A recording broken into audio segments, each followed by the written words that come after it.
Good morning and welcome back to my YouTube channel.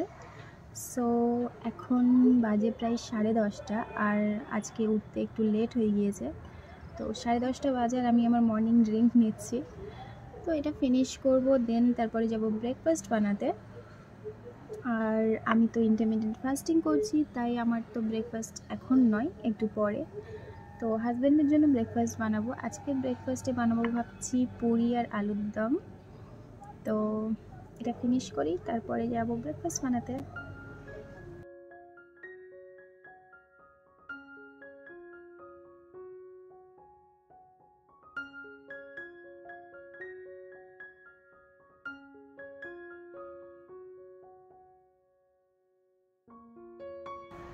So breakfast খেয়ে husband এখন চলে গেছে একটু মার্কেটে চিকেন আনতে, কেননা আজকে সানডে। সানডে মানে ফান্ডে ওরকম কিছু না, সানডে মানে চিকেন আমাদের বাড়িতে। আর তোমাদের কার কার মানে বাড়িতে সানডে মানেই যে চিকেন হবেই ধরাবাঁধা, তো কমেন্টে জানাও। আমাদের বাড়িতে তো কম্পালসারি সানডে মানে, তো সেই চিকেনই আনতে গিয়েছে। তো আজকে হবে চিকেন রেসিপি। তো চিকেন রেসিপি আমি কি রান্না করব, তো চলো তোমাদের সাথে সেটাও শেয়ার করছি। তো দেখতে থাকো ব্লগটা।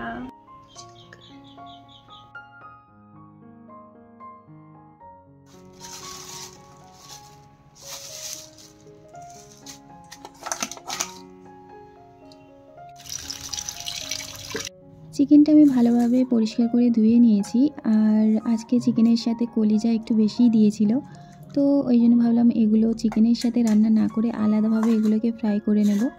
হাজব্যান্ড আজকে বলল যে চিকেনটা ফুলকপির সাথে রান্না করতে, আর যেহেতু আমাদের দুজনেরই ফুলকপি খুব পছন্দ, তাও আবার চিকেনের সাথে ভালোই লাগবে। ওই জন্য ভাবলাম যে ফুলকপির সাথে চিকেনের পাতলা ঝোল বানাবো আজকে, আর কলিজা ভাজা। এখানে আমি আদা রসুনের পেস্ট একটু বেশি করে বানাচ্ছি, যেহেতু এখানে আমাদের ফ্রিজ নেই, তো আমি এভাবেই স্টোর করি ফ্রিজ ছাড়া। আর এরকমভাবে ফ্রিজেও স্টোর করতে পারো তোমরা। তো এখানে আমি নিয়েছি আদা রসুন সমান পরিমাণে, সেখানে দিয়েছি লবণ, কাঁচা লঙ্কা আর অল্প একটু সাদা তেল দিয়ে পানি দিয়ে পেস্ট বানিয়ে নেবো। বেশি পানি দেবো না, অল্প একটু পানি দিয়ে ভালোভাবে পেস্ট বানালে না এই পেস্টটা অনেক দিন থাকে, মানে ফ্রিজ ছাড়াও এটা কোনো রকম গন্ধ হয় না, কিছুই হয় না। তো আমি তো এইভাবেই স্টোর করি। আর এখানে আমার সবজিগুলো কাট করা হয়ে গেছে, ফুলকপি, আলু, ধনেপাতা, পেঁয়াজ, টমেটো।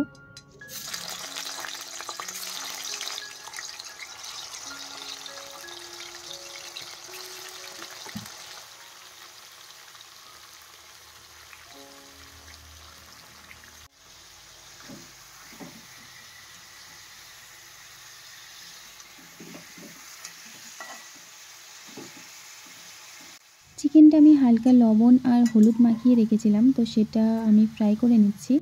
আর এদিকে হচ্ছে ফুলকপি, যেটা আমি লবণ আর হলুদ দিয়ে হালকা ভাপিয়ে ফেলে দেব।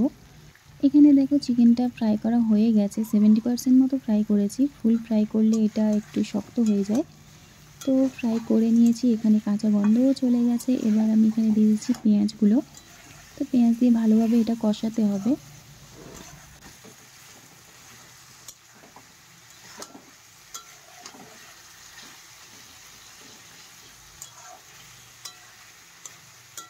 পেঁয়াজের কাঁচা ভাব চলে গেছে, এখানে আমি দিয়ে দেবো আদা রসুনের পেস্টটা। তো এখানে আমি 2 চামচ দিয়ে দিচ্ছি। দিয়ে আদা রসুনটাকেও ভালোভাবে কষাতে হবে যাতে কাঁচা গন্ধ চলে যায়। দেন এখানে আমি দিয়ে দিয়েছি টমেটো, একটা মিডল টমেটো দিয়ে দিয়েছি। দিয়ে এটাকে ভালোভাবে কষাতে হবে। আর এদিকে আমি আলু আর ফুলকপিটা ভেজে নিচ্ছি। তো এখানে দেখো কষানো হয়ে গেছে, এবার আমি মশলাগুলো দিয়ে দেবো। এখানে দিচ্ছি লবণ, হলুদের গুঁড়ো, ঝালের গুঁড়ো। মশলাগুলো দেওয়া হয়ে গেছে, এবার আমি ভালোভাবে কষিয়ে নেব। তো অনেকে এই সময় গরম মশলাটা দিয়ে দেয়, তো আমি এখানে গরম মশলাটা দিচ্ছি না। আমি জাস্ট ধনে গুঁড়ো আর জিরে গুঁড়োই দিয়েছি এই সময়। তো আমি গরম মশলাটা শেষে দেব। আর এখানে দিয়ে দেব অল্প একটু কাশ্মীরি লঙ্কা গুঁড়ো, ভালো কালারের জন্য।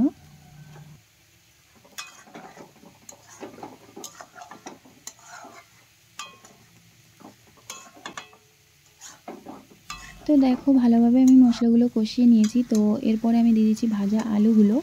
আর এখন ফুলকপি দিচ্ছি না, এখন ফুলকপি দিলে ফুলকপিগুলো একদম নরম হয়ে যাবে। তো ওই জন্য এখানে আমি আলুগুলো দিয়ে ভালোভাবে কষিয়ে অল্প একটু পানি দিয়ে আবার একটু কষিয়ে নিচ্ছি ঢাকনা দিয়ে। তো ঢাকনাটা সরিয়ে দেখো কষানো হয়ে গেছে। এই সময় আমি দিয়ে দেবো ফুলকপিটা।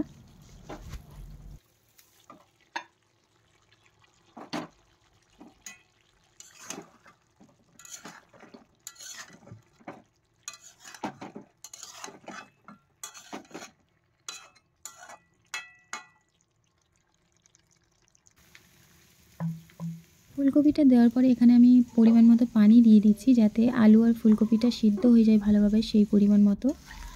আর ফ্লেমটা আমি লো করে দিয়েছি। আর এদিকে আমি কলিজাগুলো ভেজে নিচ্ছি, এটা আমি ডিটেলসে দেখাচ্ছি না। আর জাস্ট এখানে পেঁয়াজটা হালকা ব্রাউন করে তাতে আমি কলিজাগুলো ঢেলে দিয়েছি। তারপরে অল্প একটু আদা রসুন পেস্ট দিয়ে পানি দিয়ে আর কিছুক্ষণ ঢাকনা দিয়ে দিয়েছিলাম সিদ্ধ হওয়ার জন্য কলিজাগুলো ভালোভাবে। তো ঢাকনাটা খোলার পরে এখানে দেখো পানিটা অনেকটাই কমে গেছে। এবার আমি দিয়ে দেবো লঙ্কা, কাঁচা লঙ্কা দিয়ে দিয়েছি, ধনে জিরে গুঁড়ো, আর এখানে শুকনো লঙ্কা গুঁড়ো, আর দিয়েছি লবণ, হলুদ। তো সবগুলো মশলা দিয়ে ভালোভাবে নাড়াচাড়া করে কিছুক্ষণ ফ্রাই করে তো রেডি। এত সহজই এই ভাজাটা, আর খেতে দুর্দান্ত টেস্টি। আমার ভীষণ ভালো লাগে এই কলিজা ভাজা। তো লাস্টে এখানে দিয়ে দিয়েছি ধনেপাতা কুচি। তো এই হলো আমার কলিজা ভাজা। আর এদিকে দেখো তরকারিটাও অলমোস্ট হয়ে এসছে, সবগুলো আলু আর সব সিদ্ধ হয়ে গেছে ভালোভাবে। তো এই পরিমাণে আমি দিয়ে দিয়েছি গরম মশলার গুঁড়ো আর ধনেপাতা কুচি। তো রেডি আমার তরকারি, টেস্টি টেস্টি।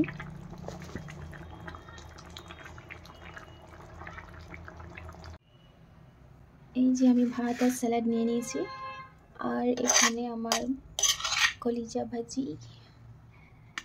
তো ভাজিটাও নিয়ে নিলাম। দেন আমার ফুলকপি।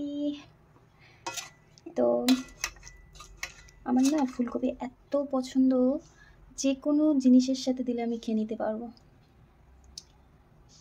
ভীষণ ভালো লাগে। শুধু যদি ফুলকপির তরকারি দেওয়া হয় তাও আমি অনেকটাই খেয়ে নিতে পারবো।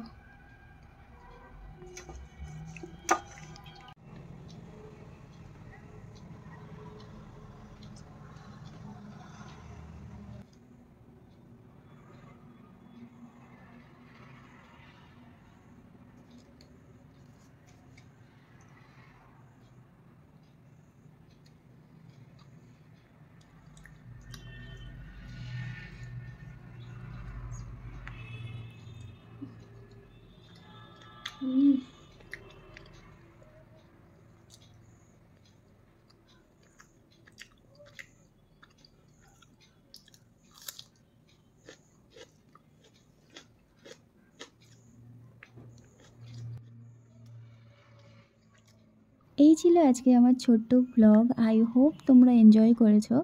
আর যদি ভিডিওটা ভালো লাগে তাহলে লাইক করে যেও, আর আমার চ্যানেলকে সাবস্ক্রাইব করে দিও। দেখা হচ্ছে নেক্সট ভিডিওতে। Till then tata, bye by.